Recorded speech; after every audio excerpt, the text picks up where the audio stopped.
Assalamualaikum warahmatullahi wabarakatuh. Kami dari kelompok 4 yang beranggotakan Aurora Kristi Margareta, Hairunisa Gabriela Oktaria Sinaga, Halifah Hairunisa Margareta Triastuti, dan Melisa Triarosantika akan menjelaskan Pancasila sebagai ideologi negara. Konsep dan urgensi Pancasila sebagai ideologi negara. Yang pertama, konsep Pancasila sebagai ideologi negara. Dalam Kamus Besar Bahasa Indonesia, ideologi didefinisikan sebagai kumpulan konsep bersistem yang dijadikan asas pendapat yang memberikan arah dan tujuan untuk kelangsungan hidup. Ideologi dapat diartikan paham, teori, dan tujuan yang merupakan suatu program sosial politik. Yang kedua, urgensi Pancasila sebagai ideologi negara. Pancasila sebagai ideologi negara menghadapi berbagai bentuk tantangan. Salah satu tantangan yang paling dominan dewasa ini adalah globalisasi.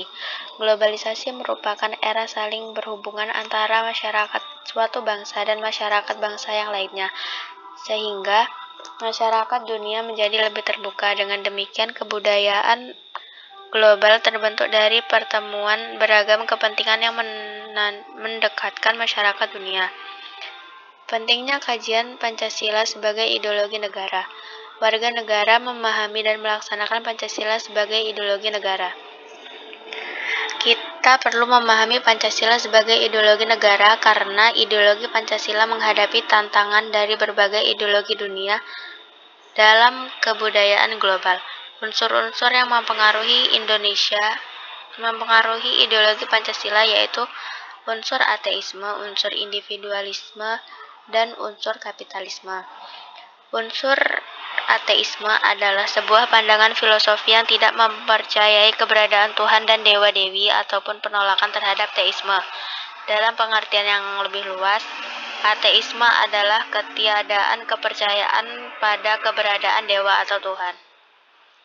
Unsur individualisme merupakan suatu filsafat yang memiliki pandangan moral, politik atau sosial yang menekankan kemerdekaan manusia serta kepentingan bertanggung jawab dan kebebasan sendiri. Unsur kapitalisme atau kapital adalah sistem ekonomi di mana pandangan industri dan alat-alat produksi dikendalikan oleh pemilik swasta dengan tujuan memperoleh keuntungan dalam ekonomi pasar.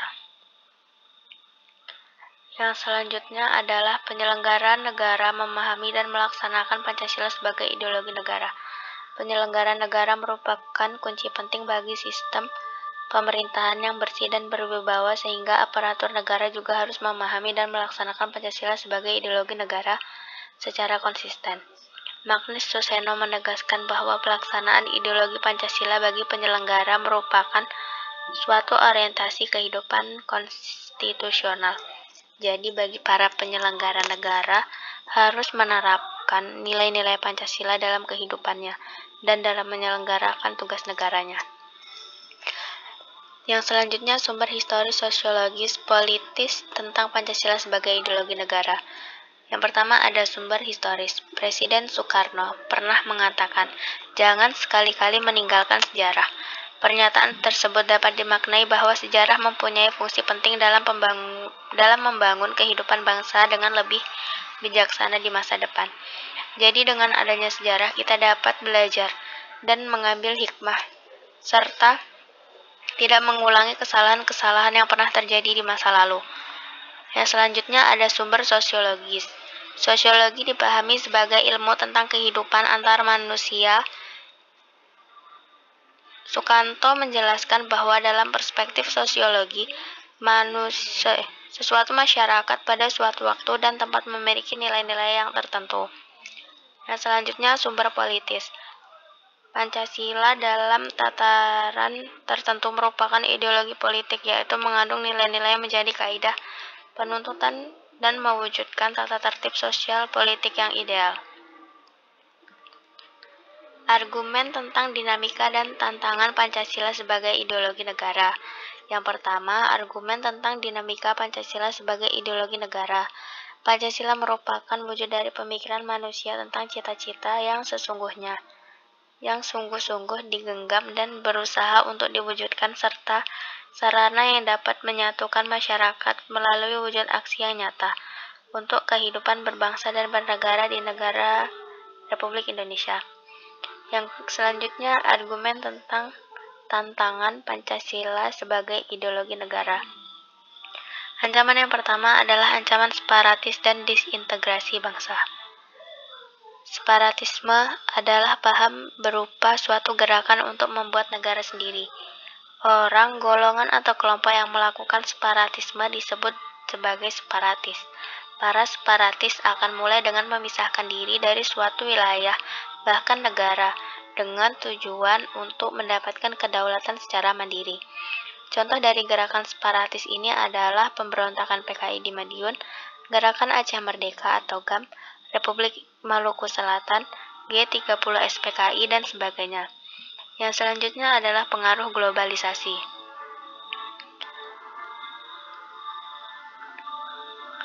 Pancasila sejatinya merupakan ideologi terbuka, yakni ideologi yang terbuka dalam menyerap nilai-nilai baru yang dapat bermanfaat bagi keberlangsungan hidup bangsa.